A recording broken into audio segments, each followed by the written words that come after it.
Hello everyone and welcome back. So this week we will be focusing in on actually storyboarding the next project, FlappyBird.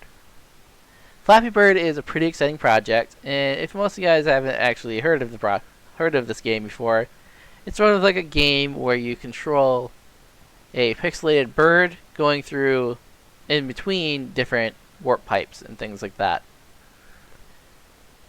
In our version of the game, we're going to take that sort of same concept, but we can advance further on it, making your own custom obstacles, our own custom sprites, and a few other things like that.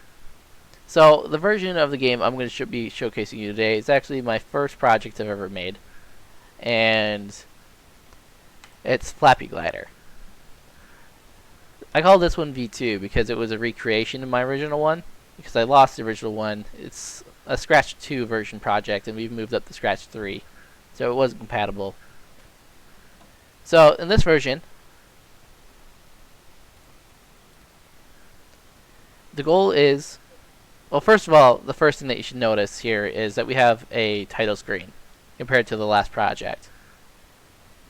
So that's the first thing that you guys should focus in on storyboarding.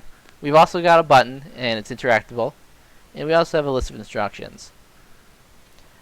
So back to what I was trying to say before. When we start the game, you control a character using the space key, and the goal here is to actually avoid any of the obstacles on screen while trying to get as many points as possible. What makes my game difficult is that this is all momentum based, so I'm lightly tapping the spacebar over and over again, trying to avoid getting hit. I'm actually doing pretty well over it. Ow! I was doing pretty well until just now.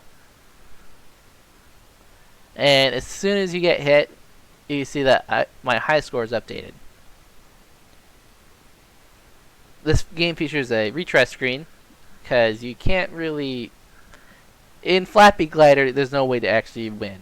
So you can click on the retry button to, try again for the high score. And if I die again somewhere in here,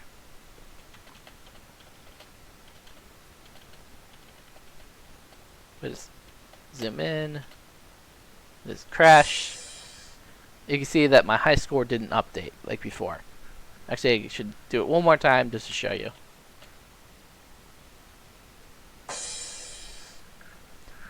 As you can see, my high score stayed at 11. And that's pretty much it. That's the whole project. So, for storyboarding this project, you guys should be focusing in on the appearance of your title screen, what your buttons will look like, your your start and retry button specifically, what your main character will look like, what your backgrounds will look like. So you have three here. You're going to have the title screen background, the game screen background, and the lose screen background, and the different obstacles you're going to try to avoid. In my game, it featured 3 different styles of obstacles. So you had a volcano style mountain, there was a mountain with a lightning bolt, and a very high mountain, which was like really, really high up there, and then just a small cloud at the top. With the variance between these 3 obstacles and the gaps in between them, it made it difficult for me to actually get really far because of the momentum-based physics. I'll also be providing a link to this game, so that way you guys can sort of check it out. Anyways, I hope to see you guys next week, and good luck on your storyboarding. I'm looking forward to seeing what you guys make.